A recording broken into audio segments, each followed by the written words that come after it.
Pensemos por un momento en la Alemania de después de la Primera Guerra Mundial. Allí surgió un movimiento que se definía no tanto por sus propias ideas, sino por lo que odiaba, el marxismo.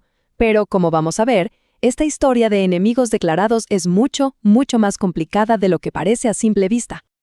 A ver, lo primero que uno pensaría es que si eres antimarxista, pues defiendes el capitalismo, ¿no? Bueno, pues no. Aquí viene lo sorprendente. Este movimiento era, de hecho, profundamente anticapitalista.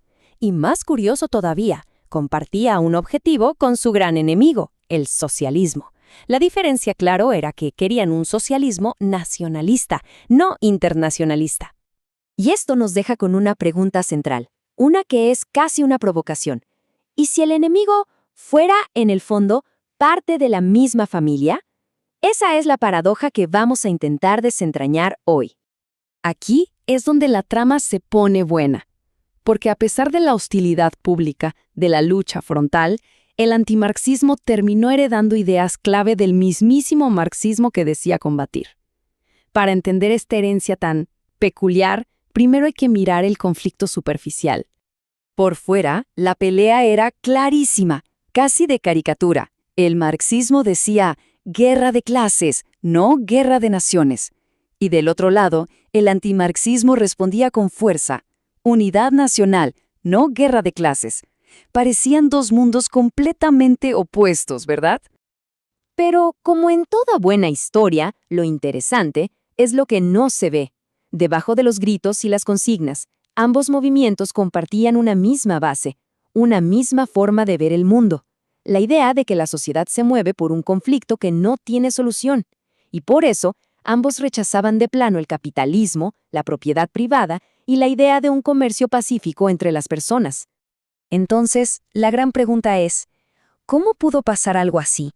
¿Cómo es que dos enemigos terminaron pensando de una forma tan parecida? La respuesta está en una pieza que faltaba, en un hueco que había en el pensamiento alemán de la época. Esa pieza que faltaba era la doctrina social utilitarista. Suena complicado, pero la idea es simple. Es la teoría de que la sociedad no es un campo de batalla, sino más bien un equipo, que funciona mejor cuando la gente coopera pacíficamente y se divide el trabajo, porque al final eso nos beneficia a todos. Se crea una armonía, no un conflicto. El proceso que se dio fue casi una reacción en cadena. Miren, primero, el mundo académico alemán le da la espalda a esta idea de la armonía social.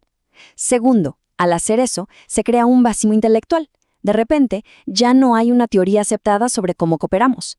Tercero, ¿y qué llena ese vacío? Pues los conceptos marxistas de clase y de conflicto, que eran los únicos que estaban ahí, a la mano.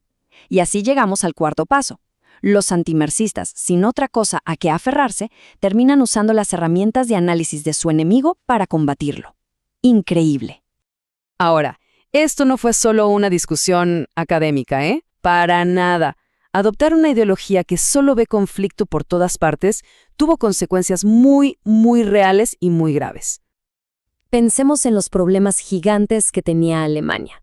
¿Qué hacer con las fronteras donde vivían personas que hablaban distintos idiomas? ¿Cómo alimentar a la población dependiendo del comercio mundial? ¿Dónde encontrar espacio para una población que crecía? Todos eran problemas que, se mire por donde se mire, necesitaban diplomacia, ingenio, cooperación. Pero ya saben lo que dicen. Si la única herramienta que tienes es un martillo, todo te empieza a parecer un clavo.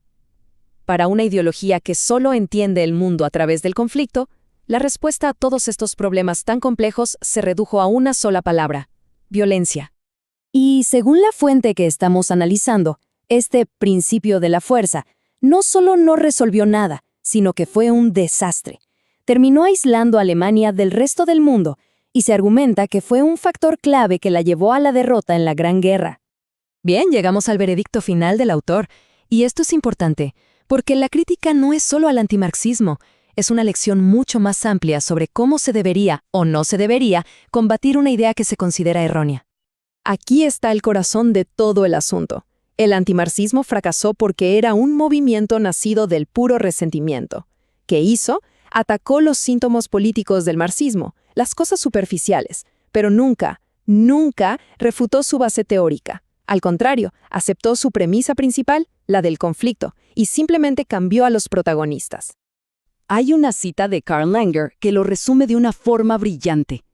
Lo que nos viene a decir es que cuando un montón de gente inteligente en un país se equivoca y nadie les ofrece una idea mejor para corregir el rumbo, se crea un hueco, un vacío en el conocimiento.